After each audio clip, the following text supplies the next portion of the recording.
Section 1. You will hear a man asking for information about language classes over the phone. Good morning, Globetrotters Language School. How may I help you? Yes, I was wondering if you could give me some information on language classes. Certainly. What language are you interested in studying? Well, that's the thing. I'm interested in learning Japanese, but I'd also like to improve my Chinese. I don't know which to study right now. Maybe the class schedule will help you decide. Did you want to study in the morning, afternoon, or evening? I work in the evenings, so mornings or afternoons would be best. Then that decides it for you. We offer an advanced Chinese class, but it meets on Wednesday and Friday evenings. I couldn't do that. When do the Japanese classes meet? We have beginning Japanese on Tuesday and Thursday mornings. No, wait, that's intermediate Japanese. Which level do you want? Advanced? No, beginning, definitely. I know some Chinese and some French, but I'm a real beginner with Japanese. Well then, are you free Monday, Wednesday and Friday mornings? That's when the beginning Japanese classes meet. We also have intermediate French on Friday mornings. I could do those mornings, but I'd prefer afternoon. Don't you have anything in the afternoon? We have intermediate Japanese class on Wednesday and Friday afternoons. I really need a beginner class, so I'll take the morning Japanese class. Could you give me an idea of the cost? What would be the tuition for the Japanese class? The beginning level classes meet 3 times a week, so they cost a bit more than the other levels. For a 6-week course, the cost would be $575. That's a bit steep. If it's hard for you to pay that much, you could sign up for just 4 weeks of class and pay $410, or you could pay for 1 week at a time at $125 a week. That comes out to be much more expensive once you add up all the weeks. That's true. You can save money by registering for 2 levels together. For example, pay for your beginning and intermediate classes now, and you'll get 12 weeks of class for just $1,050. That's not a bad deal, but I can't come up with that much money at once. I'll just pay for the 6-week course. Fine. That class begins next week, so you need to register right away. Can't I register over the phone? No, I'm sorry. We don't take phone registrations. What you'll need to do is visit the school office today or tomorrow. Bring a cheque for the tuition and a photo ID. Is that all? Yes, we'll give you a registration form to complete, or you can save time by visiting our website and downloading the form there. Complete it and bring it into the office with your cheque. Great. I'll stop by this afternoon. Fine. When you arrive, ask for Mr. Lindsay. He's in charge of student registration. I'm sorry, Mr. Who? Mr. Lindsay, spelled Lindsay. Thank you for your help. Thank you. We'll look forward to seeing you in class. Section 2. You will hear a tour guide giving information about a shopping district. This afternoon, we'll visit the city's shopping district. Several blocks in the area are closed to car traffic, and I know you'll enjoy walking around there. I'd like to give you an overview of the district now, since you'll be on your own once we get there. You'll see on this map here that the shopping district consists of 2 streets, Pear Street, which runs north and south, and Cherry Street, which crosses Pear Street right here. Let's start our tour here on Pear Street, where the star is. This star marks the Harbor View Bookstore.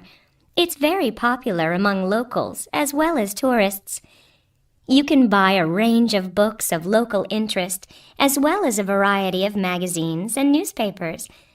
It's directly across the street from the city library, which is also worth a visit.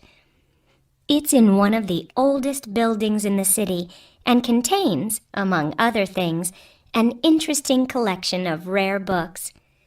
Now, moving up Pear from the bookstore toward Cherry, the next building on the left is the Pear Cafe. You'll notice it's right on the corner of Pear and Cherry Streets. It's a great place to relax while enjoying a delicious cup of coffee or tea. You can talk with friends or read quietly. They have a variety of books and magazines available. From the windows of the cafe, you can look right across Cherry Street for a lovely view of City Gardens. It's a rather small garden, but it contains a variety of exotic plants and flowers. Let's leave the cafe and cross Pear Street. On the opposite corner, we're at Caldwell's Clothing Store, which you might also want to visit. They sell both men's and women's fashions from countries around the world. Continuing down Cherry Street, the next building on the right after Caldwell's is the souvenir shop. Stop in here to get maps and books about the local area, as well as t-shirts and postcards with pictures of the city. Now, we cross Cherry Street and we're at the Art Gallery, one building down from the corner. Here you can see, and of course purchase, many fine paintings and sculptures by local artists. Let's keep going down Cherry Street toward the harbor. On the left, right after the gallery, is Harbor Park. It's a lovely place, and it's certainly worth spending some time there. Harbor Park was built on land donated to the city by Captain Jones, a lifelong resident of this city. Captain Jones designed the park himself, and it was built in 1876. Exactly in the center of the park, a statue of Captain Jones was erected, and it's still standing there today. It shows Captain Jones on the bow of his ship. After viewing the statue, you can follow the path that goes through the woods just behind. It will lead you to a lovely garden, in the middle of which is a fountain. This is a nice place to enjoy a few quiet moments. If you still feel like walking, continue on to the far end of the garden. There, you'll find a wooden staircase, which will take you down to the harbor. You might enjoy the view of the boats from there. There's also a walking path along the water, which will eventually bring you back up to Cherry Street. You can see that there's plenty to do in this part of the city. The bus leaves at 1:30. Section 3. You will hear a conversation between a university student and a librarian about using the city archives. Hello. I was wondering if you could give me some information about using the archives. I'd be happy to. Are you a resident of the city? Actually, I live just outside the city, but I study at the university downtown. That's fine.